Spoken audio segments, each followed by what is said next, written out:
Mathematics के आज के ऑनलाइन सेशन में आप सभी का स्वागत है। देखिए यहाँ पे एक नई सीरीज़ आपकी शुरू कर रहे हैं जिसको हमने नाम दिया है आइडिया क्रिएटिंग सीरीज़। यहाँ पे मैथमेटिक्स को सोल्व करने के लिए आपके माइंड में आइडियाज़ कैसे क्रिएट होते हैं, किस तरीके से आप क्वेश्चन की सोल्विंग सीखते हैं, उसको सोल्व करने का आइडिया आपके माइंड में कैसे मैप होता है, इस चीज़ के ऊपर हम काम करेंगे। तो यहाँ पे आप कंसेप्ट सीखेंगे और उसका एनालिसिस करेंगे किस किस तरीके से रोल प्ले होता है। सबसे पहली बात क्या है कि जब मैथमेटिक्स में आप एंट्री करते हैं तो क्वेश्चन कुछ इस तरीके से शुरू होते हैं टू प्रूव। कुछ चीज़ें आपको सिखाई जाती हैं और उसके बाद आपको क्या करना पड़ता है, थ्योरम्स प्रूव करनी पड़ती हैं, या फिर क्वेश्चन में लिखा हुआ आता है टू प्रूव या लिखा हुआ आता है टू शो दैट। तो ये भी एक थोड़ा सा कन्फ्यूजिंग रहता है कि टू प्रूव दैट या फिर टू शो दैट, इन दोनों में क्या अंतर है। ठीक है जी, तो इन दोनों में भी आपको अंतर बताएंगे, क्या अंतर इसमें रहेगा। सबसे पहले हम ये देखते हैं कि अगर किसी क्वेश्चन के अंदर आपको क्या दी गई है, लेफ्ट हैंड साइड दी गई है और equal to right hand side दी गई है, इसको हमें क्या करना है, प्रूव करना है। प्रूव करना है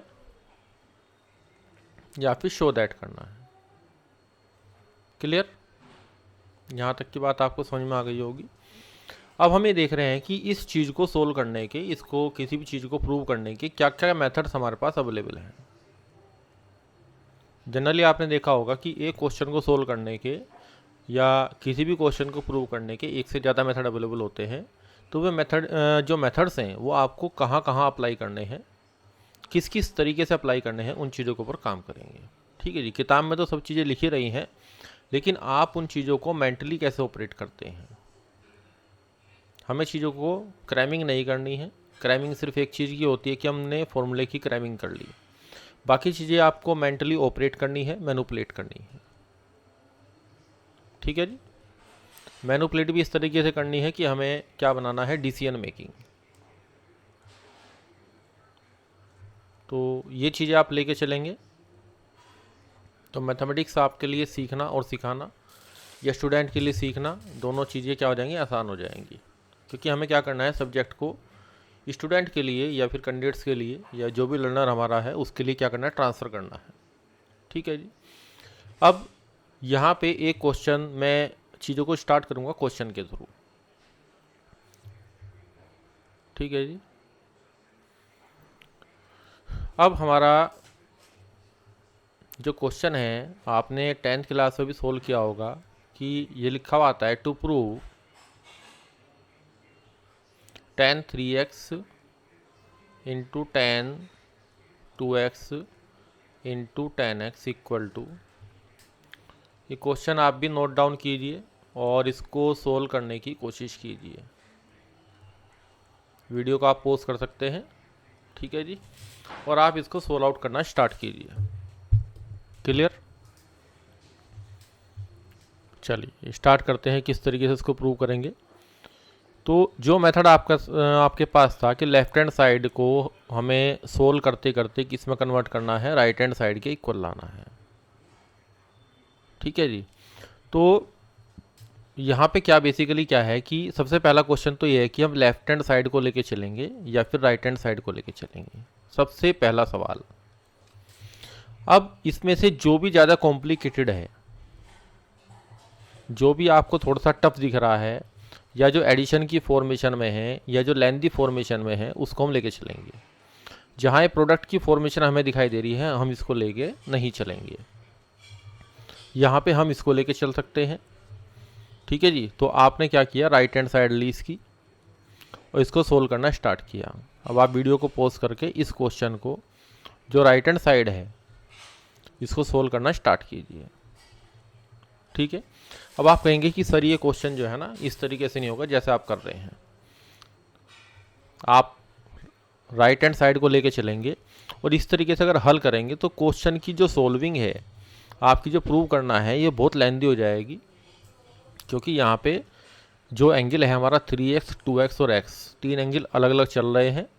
इन दो टर्म को लेके सोल्व करेंगे, फिर तीसरी के साथ सोल्व करेंगे, तब जाके कहीं ये प्रोडक्ट की फॉर्मेशन में आ पाएगा। जो आपको ऊपर प्रूव करना है, क्या लाना है, प्रोडक्ट में लाना है आंसर और लेफ्ट हैंड साइड को लाना है। तो आप इस सिस्टम को ऑपरेट करके देखें कि इसमें कहाँ प्रॉब्लम है, क्योंकि जब भी आप स्टार्टिंग में सीखेंगे तो आपके पास ये प्रॉब्लम आएगी कि भाई इस क्वेश्चन को इस तरीके से हल क्यों नहीं करेंगे। ठीक है जी, तो ये चीज़ मैं आपके लिए होमवर्क के लिए छोड़ देता हूँ, आप इसको देखेंगे। इसके बाद अब आपने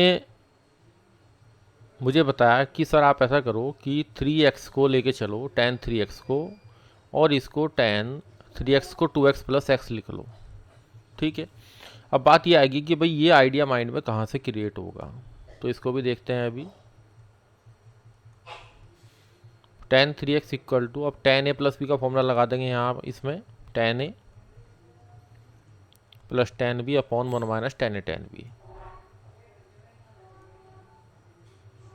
ठीक है जी, अब यहाँ पे आप क्या करेंगे, अपॉन 1 लिख के और क्रॉस प्रोडक्ट कर देंगे। तो यहाँ से जो हमारा रिक्वायर्ड रिजल्ट है कि tan 3x, एक टर्म उधर ले आनी पड़ेगी, into tan 2x into tan 3x tan x, और एक जो यहाँ से आपके पास माइनस में आएगा उसको हम उधर ले जाएंगे, या दोनों टर्म को इधर ले आएंगे, tan 3x minus tan 2x और माइनस tan x। ठीक है जी, तो यहाँ से डायरेक्ट हमारे पास क्या आ गया, जो हमें सोल्व करना था question left hand side equal to right hand side, वो ऑटोमेटिकली आ गया। ठीक है जी, ये सिस्टम, ये सॉल्यूशन हमारे पास क्या हुआ, ऑटोमेटिकली हमारे पास ऑब्टेंड हो गया है। जो हमें लाना था उसकी लेफ्ट हैंड साइड और राइट हैंड साइड दोनों अपने आप ही आ गई हैं। तो ये एक मेथड हुआ, तो इसको आप मेथड फर्स्ट में रख सकते हैं। ठीक है जी, इस तरीके से भी आप हल करके देखेंगे इसको। अब बात ये आई थी इसमें कि हमें कैसे पता लगेगा कि इस क्वेश्चन में इसी तरीके से हल करना है। ठीक है जी, तो आप यहाँ पे एक एक्सपीरियंस गेन करेंगे और वो आपका सेल्फ एक्सपीरियंस होगा। जनरली हम क्या करते हैं, टीचर ने हमें ऐसे हल कराया और हमने ये मेथड सीख लिया और इसी तरीके से हमेशा ऑपरेट करते रहे, चाहे वो 10th क्लास में हो और चाहे वो 11th क्लास में हो। आप वहाँ पे क्वेश्चन मार्क राइज नहीं करते। तो इसके लिए मैं आपको बता रहा हूँ कि आप यहाँ पे क्या करेंगे, इसको लेके चलेंगे, दो दो टर्म को हल करके देखेंगे कि ये हमारे पास प्रोडक्ट में चेंज हो रहा है नहीं हो रहा, कहाँ इसमें प्रॉब्लम बीच में जाकर रुक जाती है, उस चीज़ को हम देखेंगे। ठीक है जी, तो मेथड फर्स्ट मैंने आपके सामने ऑपरेट किया, और मेथड फर्स्ट में हमारे पास क्या था, मेथड फर्स्ट में हमारे पास था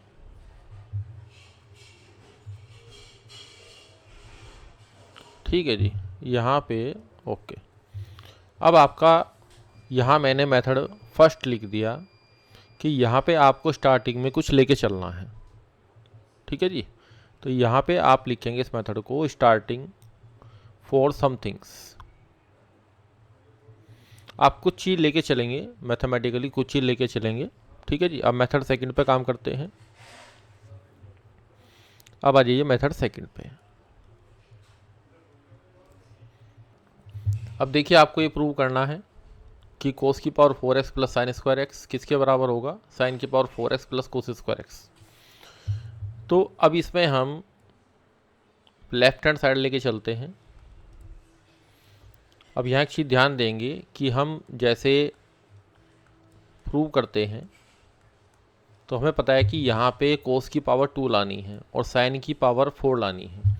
तो यहाँ जो 4 पावर है इसका मतलब ये हुआ कि मुझे इसको चेंज करना पड़ेगा किसमें, यहाँ इसको मुझे साइन में चेंज करना पड़ेगा। तो मैंने क्या किया, इसको यहाँ मैंने इसको कोस स्क्वायर एक्स का होल स्क्वायर प्लस इसको एटिस रहने दिया, क्योंकि मुझे भी प्रॉब्लम केवल इसी से है, इसकी पावर मुझे 4 बनानी है। अब मैंने इसको क्या किया, अब मैं 1 माइनस साइन स्क्वायर थीटा लिखूँगा तो मैं केवल एस लिख देता हूँ, उससे हमारे पास क्या होता है, स्पेस बच जाता है सोल्व आउट करने के लिए। या आपको ऑब्जेक्टिव एग्जाम में क्वेश्चन को सोल्व करना है तब आप इस तरीके से कर सकते हैं। तो 1 plus sine square theta minus के 2 साइन थीटा, और प्लस का कितना आ गया, सॉरी यहाँ पे स्क्वायर का 1 माइनस साइन स्क्वायर थीटा आएगा, उसका स्क्वायर हो गया, तो यहाँ पे 4 पावर आएगी और यहाँ पे स्क्वायर आ गया, और एक प्लस का एस स्क्वायर यहाँ पे ऑलरेडी है। तो बेसिकली यहाँ पे क्या बचा, एस की पावर 4 और प्लस आपका 1 और माइनस का बच गया जी ये एस स्क्वायर। तो 1 माइनस साइन स्क्वायर थीटा कितना हो गया, कोस स्क्वायर थीटा हो गया। तो एस की पावर 4 प्लस यहाँ पे क्या आ गया, सी की पावर 2 आ गया। 1 माइनस साइन स्क्वायर थीटा कितना हो गया जी, कोस स्क्वायर थीटा। इस तरीके से आप वर्किंग कर सकते हैं शॉर्ट में लिखने के लिए। ठीक है, देखिए ये सब चीज़ें सीखने की हैं। अभी आप मेरे से सीखेंगे, फिर अपना आप ऑपरेट करेंगे। जब तक आप अपना आप ऑपरेट नहीं करेंगे, जब तक आप पेन अपने आप नहीं चलाएंगे, तब तक चीज़ें आपको नहीं आएंगी। वरना देखने या सुनने से काफ़ी चीज़ें हमें अच्छी लगती हैं कि भाई इस तरीके से कर दिया। अच्छा, इस क्वेश्चन में कोई ख़ास बात नहीं थी, ये क्वेश्चन ऑलरेडी आप बच्चों को कराते हैं इस तरीके से। क्लियर, यहाँ मुझे कोई प्रॉब्लम नहीं आई, तो ये मेरा मेथड यहाँ पे सॉल्विंग का मेथड फर्स्ट हो गया। अब किसी स्टूडेंट ने मुझे ये कहा कि भाई आप ऐसे मत करो, आप एक काम करो कि ये जो टर्म आपके पास आ रही हैं इनको आप शिफ्ट कर लो। ये जो आपको दिया है, आप एक काम करो, कुछ टर्म को धर लिया हो, कोस को कोस के साथ ले आओ, आप ऐसे ले आओ, कोस को कोस के साथ ले आओ और साइन को साइन के साथ ले आओ। जैसे हम जनरली बोलते हैं कि एक्स वाले एक जगह इकट्ठे कर लो और वाई वाले एक जगह इकट्ठे कर लो। यहाँ से कोस स्क्वायर थीटा कॉमन लेंगे, कोस स्क्वायर एक्स, तो क्या बचेगा, कोस स्क्वायर एक्स माइनस 1, वहाँ से माइनस कॉमन लेंगे तो 1 माइनस कोस स्क्वायर एक्स, तो कितना हो जाएगा, sine square X, equal to यहाँ से साइन स्क्वायर एक्स कॉमन लेंगे, फिर माइनस भी कॉमन ले लेंगे, तो बचेगा क्या यहाँ पे, कोस स्क्वायर एक्स। ये इससे कैंसिल आउट हो गया और कैंसिल आउट होने के बाद क्या है, 1 इक्वल टू 1, यानी कि जो आइडेंटिटी या ये कहिए कि जो हमें प्रूव करना था वो हमें क्या दिया गया, वो हमारा ट्रू है। तो प्रूव दैट में या शो दैट में आपने इस तरीके से भी दिखा दिया। अब एक बच्चे ने एक और चीज़ करके दिखाई, उसने ये कहा कि कोस की पावर 4x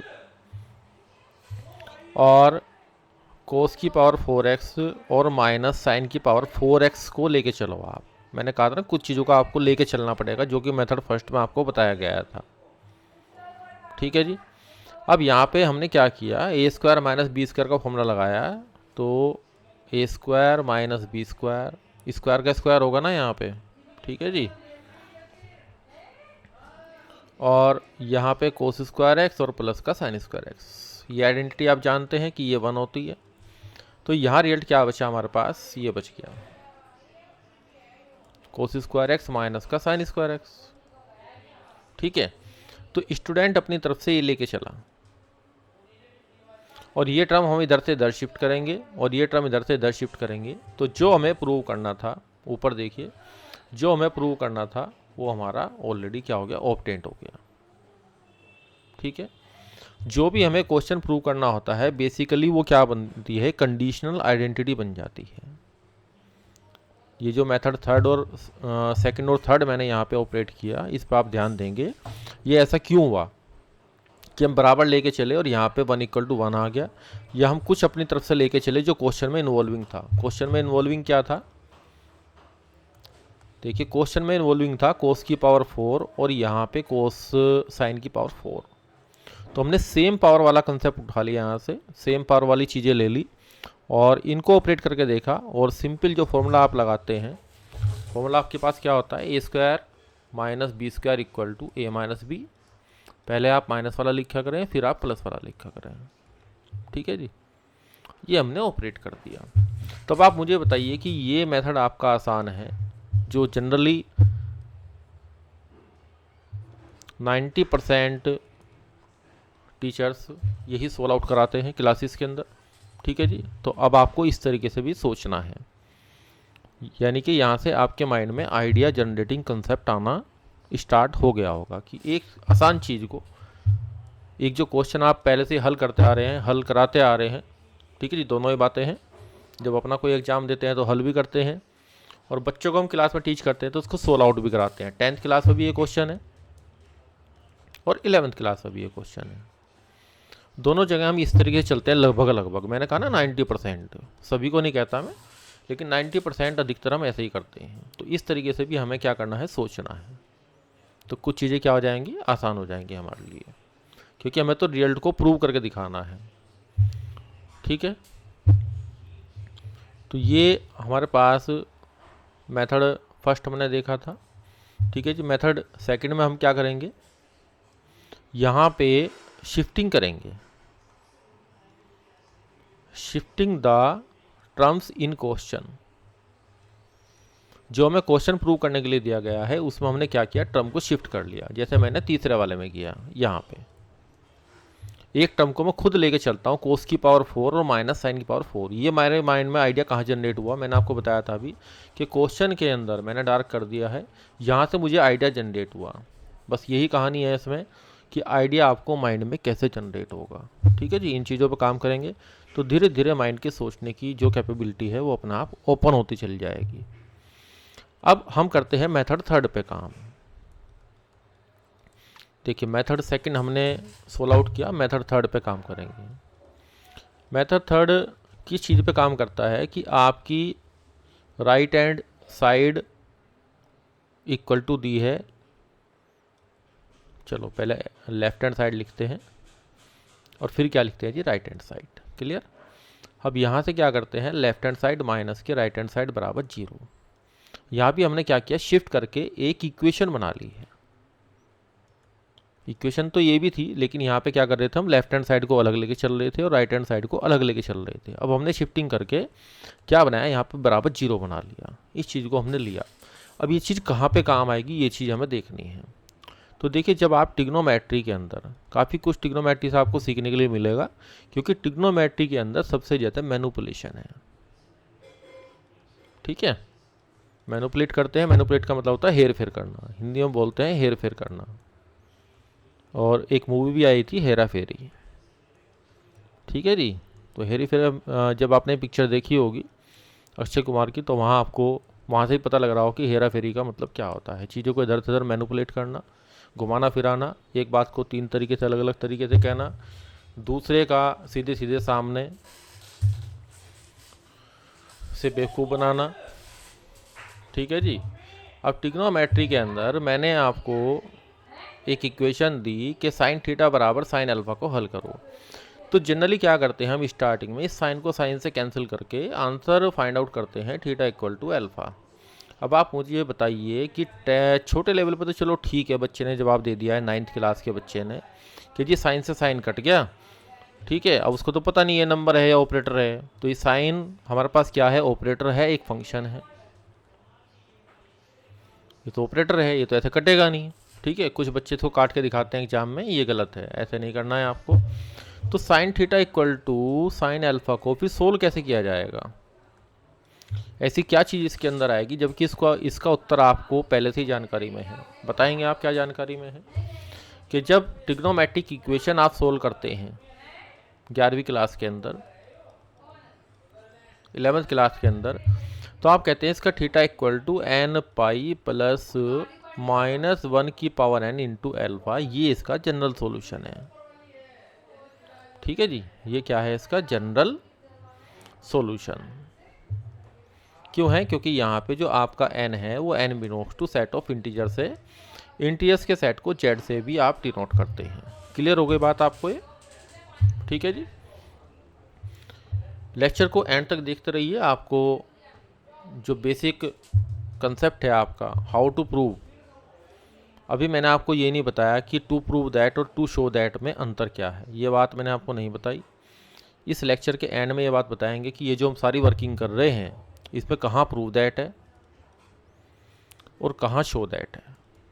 इतना आप भी सर्च करें कि कहाँ प्रूव दैट है, कहाँ शो दैट है। जनरली यहाँ पे कन्फ्यूजन रहता है, कोई भी अंतर यहाँ पे दिखाई नहीं देता ना, बुक्स में लिखा रहता है कि भाई इन दोनों स्टेटमेंट में क्या अंतर है, और हम बिना देखे सोचे समझे चीज़ों को करते चले जाते हैं। ठीक है जी। अब तीसरा मेथड मेरा चल रहा है। क्लियर। सबसे पहली बात तो है कि मुझे इसकी आवश्यकता क्यों पड़ी।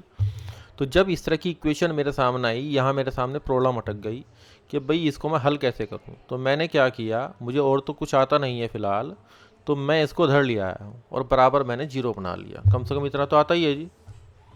इस ट्रिग्नोमेट्रिक इक्वेशन को मुझे क्या करना था, सोल्व आउट करना था। ठीक है। अब यहाँ पे sine C minus sine D का फॉर्मूला लगाएंगे आप, तो 2 cos c plus D by 2 और into sine C minus D by two equal to 0। अब ये तो 2 तो 0 होगा नहीं, तो या तो ये 0 होगा,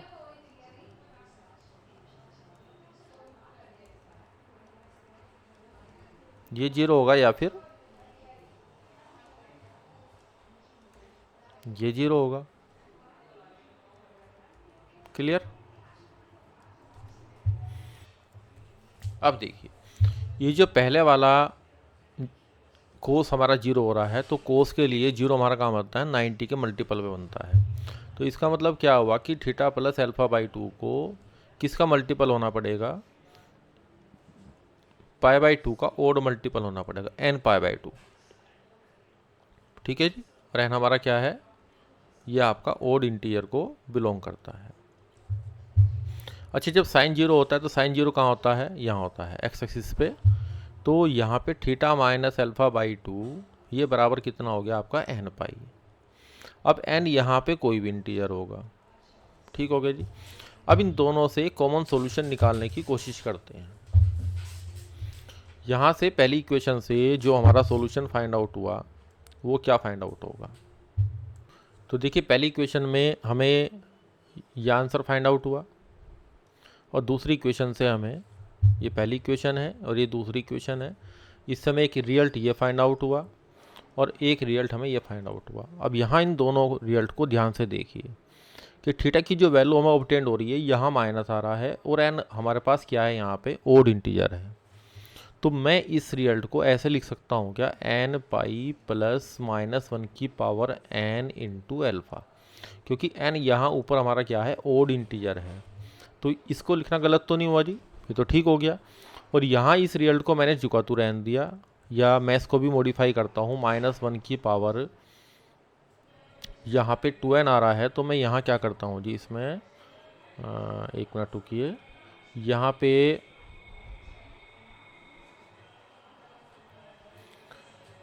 इसमें हमने n यहाँ पे ले लिया, तो मैं क्या करता हूँ, यहाँ पे ऊपर m चेंज करता हूँ जिसको, क्योंकि n रिपीट हो गया है, इस वजह से यहाँ पे कंडीशन ऐसे आ रही है। तो यहाँ पे क्या हो गया जी, 2m पाई हो गया। ठीक है जी।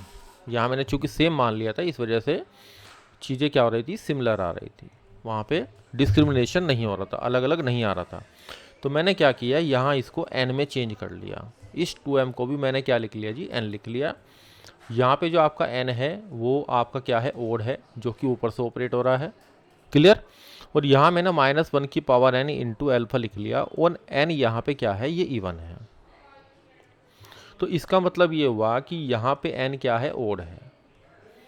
इसका मतलब ये हुआ कि ओड और इवन के लिए मेरे पास जो थीटा की वैल्यू थी, ये थीटा है, और ये रिजल्ट देखो मेरे पास सेम आ गया जी। मोस्ट इंपॉर्टेंट सॉल्यूशन है ये ट्रिग्नोमेट्रिक इक्वेशन को हल करने का, कि दो अलग अलग तरीके से हमने हल किया, यहाँ से किया, यहाँ से किया, यहाँ से थीटा की वैल्यू निकली, यहाँ से थीटा की वैल्यू निकली, और हमने यहाँ क्या कि इसको ओड और इवन में, दो में चेंज कर लिया। तो ये जो रिजल्ट आपको दिखाई दे रहा है, ये जो रिजल्ट बीच में आपको दिखाई दे रहा है कि sine theta equal to sine alpha, ये इक्वेशन आपको सोल्व आउट करनी है। तो थीटा की जो वैल्यू आपके पास आ रही है, कितनी आ रही है, एन पाई प्लस -1 की पावर अल्फा।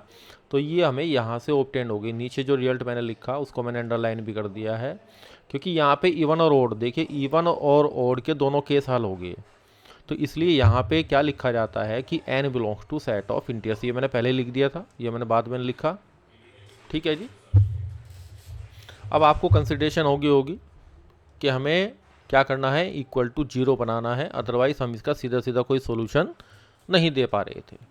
ठीक है जी। ये काफ़ी इंटरेस्टिंग मेथड है, और इससे आपको ट्रिग्नोमेट्रिक इक्वेशन का जो चैप्टर है, अब उसके प्रूफ समझने में आपको हेल्प मिलेगी। स्टूडेंट बेस से तो हम क्या करते हैं, ये फॉर्मूला याद कर लेते हैं, बच्चों को ऑपरेट करा देते हैं। ठीक है। लेकिन एज ए टीचर हम क्या करेंगे, इनके सबके सोल्यूशन भी, जो इनके प्रूफ हैं, वो नॉलेज बेस के लिए उनको भी हम तैयार करेंगे। ठीक है जी।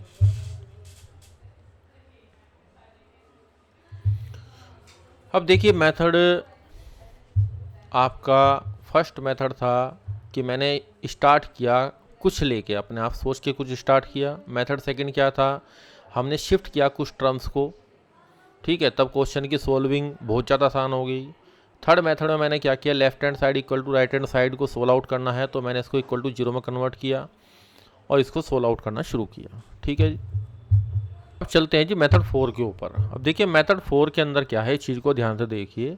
मेथड 4 में क्या होता है कि जब आप लेफ्ट हैंड साइड को लेके चलते हैं तब सीधा सीधा हमारे पास क्या होता है, राइट हैंड साइड नहीं आती। तो ऐसी कंडीशन में क्या करना पड़ता है, हम इसको भी सोल्व आउट कर लेते हैं, एक टर्म यहाँ आ जाएगी, इसको भी सोल्व आउट कर लेते हैं, एक टर्म यहाँ आ जाएगी, ये टर्म हमारे पास क्या आती है, सेम आती है। तो हम क्या कह देते हैं, यहाँ से रियल टर्म फाइंड आउट करके क्या बताते हैं कि लेफ्ट हैंड साइड ये भी किसी के बराबर आ गई एक्सप्रेशन के, और राइट हैंड साइड भी किसी एक्सप्रेशन के बराबर आ गई। जनरली ये इसमें कन्वर्ट नहीं हो पाती सीधे, ये सीधे इसमें कन्वर्ट नहीं हो पाती या सीधे इसमें कन्वर्ट नहीं हो पाती। तब ऐसी कंडीशन में अगर किसी स्टूडेंट ने ये लिख दिया, इसको सोल्व आउट किया, इसको सोल्व आउट किया, दोनों से सेम रिजल्ट ऑब्टेंड हुआ, दोनों से सेम रिजल्ट ऑब्टेंड हुआ, तब भी माना जाएगा कि हमने क्या किया, ये जो प्रूव दैट है या फिर शो दैट है, इन दोनों में से हमने किसी एक को कर दिया है। ठीक है जी, ये हमारा क्या हो गया, मेथड नंबर 4 हो गया जी। ऐसे क्वेश्चन भी आते हैं एग्जाम में। अब देखिए चारों मेथड हमने देख लिए इसके।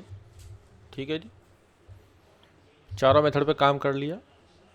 इसका मैंने केवल एक क्वेश्चन नहीं करा है क्योंकि काफ़ी जगह ये आपको बुक्स में देखने के लिए मिल जाएगा। 10th क्लास में, 11th क्लास में जो हम प्रूव करते हैं तो वहाँ ये देखने के लिए मिल जाता है। ठीक है जी। अब यहाँ एक जो लास्ट जो कंसेप्ट था हमारे पास, जहाँ से हमने स्टार्ट किया था लर्निंग को, कि प्रूव दैट और शो दैट में क्या डिफरेंस होता है, बेसिकली इस चीज़ को हमें देखना है। तो देखिए बेसिकली होता क्या है कि अगर हम लेफ्ट हैंड साइड को लेके चलते हैं और इसको सोल्व करते करते हम क्या लाए, राइट हैंड साइड को लाते हैं, या आप राइट हैंड साइड को लेके चलते हैं जनरली जो हम हल करते हैं, और सोल्व करते करते क्या लाते हैं, लेफ्ट हैंड साइड को लाते हैं। तो देखिए ये जो दो कंसेप्ट हैं ये आप क्या आते हैं, प्रूव दैट में। ठीक है जी। और बाकी जो और मेथड मैंने लिए हैं कि मैं अपनी तरफ से कुछ लेके चला हूँ, अपने आप हमने कुछ थ्योरी लेके चले, हम कुछ कंसेप्ट लेके चले, शिफ्टिंग और टर्म वाली जो कंडीशन बताई, ये जो कंडीशन बताई, जहाँ भी हमने अपनी तरफ से मैनिपुलेट करी है ये चारों मेथड, इससे पहले जो आप क्या करेंगे, लेफ्ट हैंड साइड लेके चलेंगे, ये आपका जनरल मेथड है ही, और आप क्या लाएंगे, राइट हैंड साइड। इसको मैं क्या करता हूँ, मेथड नंबर 5 में डाल देता हूँ, ये जो है इसको मेथड नंबर 5 में डाल देता हूँ। ठीक है जी। जनरली हम इसी पे काम करते हैं कि लेफ्ट हैंड साइड लेके चलेंगे, राइट हैंड साइड लाएंगे, राइट हैंड साइड लेके चलेंगे, लेफ्ट हैंड साइड लाएंगे। तो ये हमारा क्या है, प्रूव दैट है। और बाकी जो हमने कुछ भी मैनिपुलेशन अपनी तरफ से किया है, और ये जो प्रूव दैट है, ये सारा मिला के क्या बन जाता है, शो दैट बन जाता है। हालांकि इस बात पे एक आर्गूमेंट पॉसिबल है, आप मुझे कह सकते हैं या मेरे से ये चीज़ पूछ सकते हैं कि भाई ये ऐसी कन्फर्मेशन कहाँ से आई। ठीक है जी। तो जनरली आप स्टैंडर्ड बुक के अंदर अगर देखेंगे तो वहाँ ये डिफरेंस आपको दिखाई देगा। वो ऐसे ही किसी भी क्वेश्चन के ऊपर ये नहीं लिखेगा कि प्रूव दैट लिख दिया, शो दैट लिख दिया, तो उसका कोई प्रॉपर रीजन है वहाँ पे। ठीक है जी। तो शो दैट करने में आप कुछ भी मेथड अप्लाई कीजिए, किसी को भी कोई इससे प्रॉब्लम नहीं है, लेकिन प्रूव दैट करने में लेफ्ट हैंड साइड से राइट हैंड साइड और राइट हैंड साइड से left hand side systematic point of view से हम सोल्व करते हुए चलेंगे, तब ये हमारे पास आएगा। हालांकि जब बच्चे इन मेथड में से, जितने मेथड मैंने आपको बताए हैं, इनमें से कोई भी ऑपरेट कर देते हैं, अगर बच्चे इनमें से कोई भी मेथड ऑपरेट कर दें तो हम क्या करते हैं, उस बच्चे के नंबर नहीं काटते हैं। चाहे वो प्रूव दैट या शो दैट में कुछ भी मेथड अप्लाई करें, हमारा मकसद क्या होता है कि बच्चे ने कुछ ना कुछ ऑपरेट किया है। ठीक है जी। या कई बार हमें पता भी नहीं होता, और अगर पता भी है लेकिन फिर भी हम नंबर उसके बच्चे के बोर्ड एग्ज़ाम में या होम एग्ज़ाम में उसको हम कट नहीं करते हैं, क्योंकि बच्चे ने कुछ ना कुछ क्या किया है, अपने माइंड को यूज करके मैथमेटिक्स को सोल्व आउट किया है। तो हम उसको नील नहीं मान सकते, उसको जीरो नहीं मान सकते। इस वजह से हम क्या करते हैं, इन सब चीज़ों को सही मान के चलते हैं। ठीक है जी। तो आज का लेक्चर आपका जहाँ से आइडिया क्रिएटिंग सीरीज़ का जो लेक्चर था वो समाप्त होता है। नॉर्मली हमारे जो लेक्चर आप देखेंगे वो आपके 30 मिनट के होते हैं, क्योंकि नई जो चीज़ हम सीख पाते हैं जनरली वो 30 मिनट तक सीखते हैं। तो आप लेक्चर को जहाँ पे पोस्ट करना है पोस्ट करके अपना आप भी ऑपरेट करके देखिए। ठीक है जी, लगातार इस तरह के लेक्चर्स आपको मिलते रहेंगे। बाकी अगर कोई भी क्वेरी आपकी है, अगर किसी चीज़ के रिगार्डिंग, किसी मैथमेटिक्स के किसी एग्ज़ाम के रिगार्डिंग, तो ये मोबाइल नंबर है, इस पे आप केवल क्या कर सकते हैं, व्हाट्सएप मैसेज कर सकते हैं। आपको जो आपकी क्वेरी है उसका रिप्लाई आपको मिल जाता है। या जो लेक्चर में हमने पढ़ाया है, यहाँ पे आपको कुछ भी प्रॉब्लम है किसी भी पेज पे, ये 4 पेज हमने आज सोल्व आउट किए हैं, ये पेज सोल्व किया, ये पेज सोल्व किया, ये पेज सोल्व किया, ठीक है जी। यहाँ इन 4 पेज में अगर कहीं कोई आपकी प्रॉब्लम है तो आप व्हाट्सएप कर सकते हैं, जब भी टाइम मिलता है तो हम उसका रिप्लाई कर देते हैं आपको, ठीक है जी। तो आज का लेक्चर यहीं पे समाप्त करते हैं। Thank you very much.